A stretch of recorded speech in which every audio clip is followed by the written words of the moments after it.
E eu tenho uma fonte de luz B aqui. Continuando, pessoal.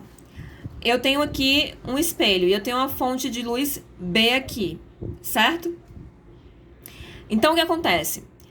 A luz que vai para o espelho, ela é refletida, é a mesma, ela percorre o mesmo caminho que se tivesse uma fonte de luz bem aqui e refletisse para cá. Então, o caminho que ela percorre indo é o mesmo caminho que ela vai percorrer voltando, certo? Isso é reversibilidade. O caminho que ela percorre indo, né, batendo no espelho e voltando, é o mesmo caminho que ela percorre o contrário. Então, existe essa reversibilidade. Se ela percorre esse caminho indo, se eu trocasse o local, a fonte fosse pro lado onde está sendo refletido, ela ia percorrer o mesmo caminho voltando, certo? Isso é a reversibilidade dos raios de luz. Vamos ver esse exemplo aqui, exemplo de aplicação desses princípios, certo? Como a luz caminha em linha reta, pessoal, como eu falei para vocês, isso gera uma sombra. E o exemplo mais simples desse tipo de questão é esse da sombra, tá? Então,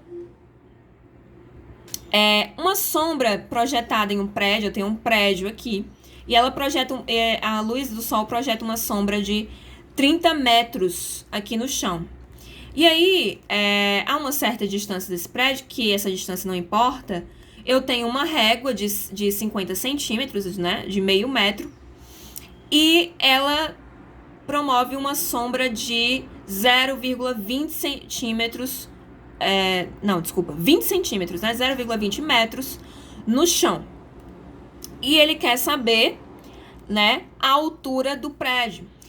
Então, o que vai acontecer aqui? A relação entre o prédio e a sombra e o raio de luz forma um triângulo retângulo.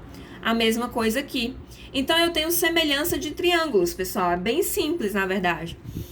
Então, eu tenho que essa distância aqui, ó, MN, né?